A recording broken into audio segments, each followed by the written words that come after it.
separated from the development world. So we started trying to tear down those boundaries with a DevOps model and a CI/CD model that was particularly important. So we have a manifesto here that I wrote. It's called the Renewal Manifesto, that basically talks about the technical tenets, the primary technical tenets of renewal, and Agile, DevSecOps, CI/CD are all, part of the primary technical tenets. And we offer training classes and deployment. We have a cloud dojo, where teams can go in and learn how to work in a DevOps, cloud native style of deployment. We have, deep 12 factors, kind of documentation for the developers in the Cloud Dojo to work through to say, this is what it means to deploy cloud native,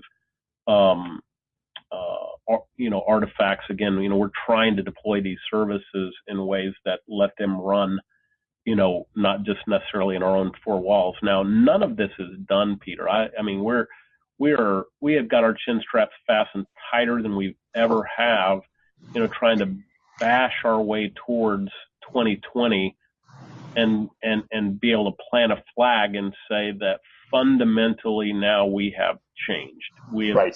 We don't expect everything to have been ABCD'd, at that point in time, but we do expect to have, unstoppable momentum at that time to say we are a dominant design compute model that follows these technical tenets that creates this kind of agility for the business. And the good news is when you see things like on-site, or some of the other big successful initiatives we've had, it gets the business's attention, it gets the team members' attention. And so we now have enough artifacts out there and enough successes, to not alienate people with this, to make them want to, they like tacos. They want to be part of the party too. That's great. Well, Rob, we're coming back to the top of the hour, and I want to be very cognizant of your time. You've been very generous with it, as well as even more importantly with your insights. Would you mind if and at your convenience, there's no rush, if I were to find a little bit more time with you at some point and just cover a couple more topics? Well, sure. I made the assumption coming into this wouldn't be our only conversation. Good. I'm glad to hear that. But just wanted to get the ball rolling. Yeah. And, hopefully have something worthwhile. I mean, like Charlie, and the reason that Charlie and I are such good friends, I actually care about this industry, not just about our business, right. Here at FedEx, but about the practitioners of information technology. And, it pains me, sort of when the world's heroes, and the richest people in the world are these, kind of incredible gunslingers of next generation technology, and that somehow the IT practitioner in enterprises that has been toughing it out for decades to deliver value for the business becomes, the sloth of, because frankly, I think some of the smartest people in technology that I know are enterprise people and enterprise CIOs, and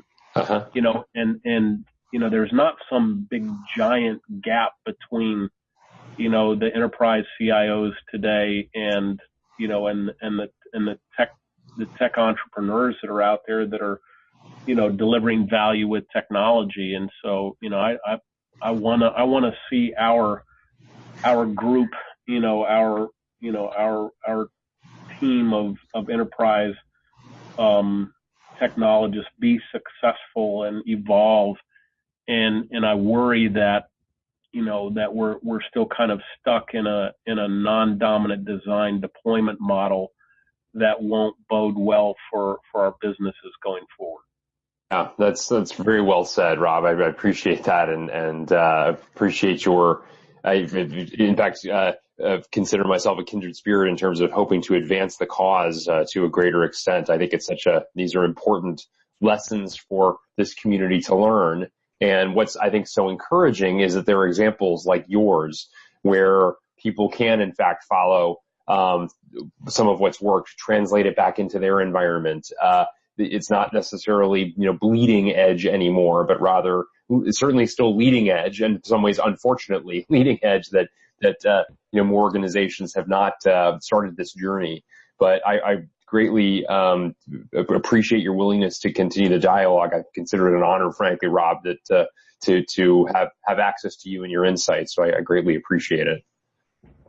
Well, as you can tell, I get a little exercised about it, and you can all feel free to interrupt me at any time. Say, wait. Get back to this, but the stuff's packed into my head in a way that just makes me want to tell the story. Yeah, well, you're a good storyteller, and I love the analogies, which I think also clarify things so nicely. So that's really great. Well, and I love the way you sort of lay them out there in ways that, people just kind of go, oh my gosh, this is, that last article, it was just crazy how many reach, that thing just kind of went viral from it. Did. At least in the enterprise, and just people reaching out left and right, saying, can we come see this? Can we come talk about this? Yeah, well, gosh, I hope it never got to the point of any irritation, but I really appreciate it. Yeah. No, it was actually fun for us. It was fun. Well, good.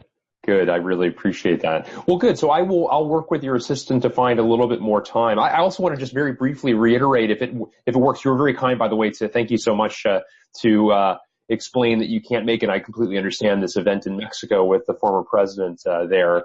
We'll hope to welcome you at a future event. They're each October, so maybe one of these years it'll work for your schedule.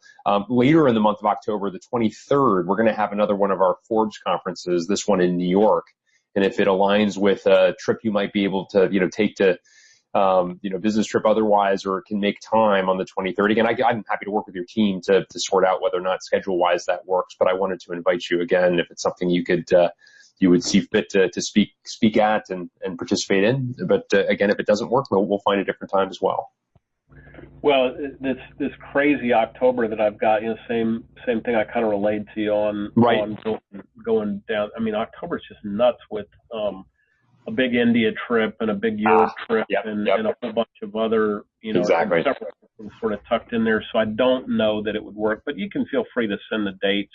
Sure. And New York is easier for me. I had a couple of big international trips already in October. So, sure. So anyway, I'm always willing to look at it, and you do thank you. a great job with those. So. Well, I appreciate that, Rod. That means a lot. Well, good. I'll do that. I'll send along the dates, and if it works, great. And if it doesn't, I'll certainly understand. But at a minimum, we'll find a little time. And actually, for one of our conversations, if you don't mind, even travel down to Memphis. Maybe we could spend a little time in person. Yeah, sure. Absolutely. That'd be great. Excellent. Okay. Well, good. Well, thank you again for your time today, Rob, and I'll look forward to the next chance to catch up. Yeah, one thing that just occurred to me about that in person, maybe Charlie's here a lot. It might be fun for the three of us to sit down and talk. Yeah, that's a great idea. We can coordinate our schedules. Charlie's been a great partner on this. He and I met in the previous decade, and it was rather unusual that at that point in time nobody was bringing the Feld, no CIO was bringing the Feld group in. It was always the board or the CEO because right. The CIO just got fired. Exactly. Yeah. I just hit it off with Charlie right away, and it was almost solely around this passion to improve the discipline, improve the industry, and so that was how we became friends, and we still work together on this renewal journey. And he's invaluable. His insights are amazing. So. Yeah, he's really a remarkable guy. I count myself lucky to know him as well. Yeah, absolutely. Well, good. Okay. Well, I'll look forward to our next chance to catch up, Rob. Thank you again. Right. Thanks. All right. Be well. Take care.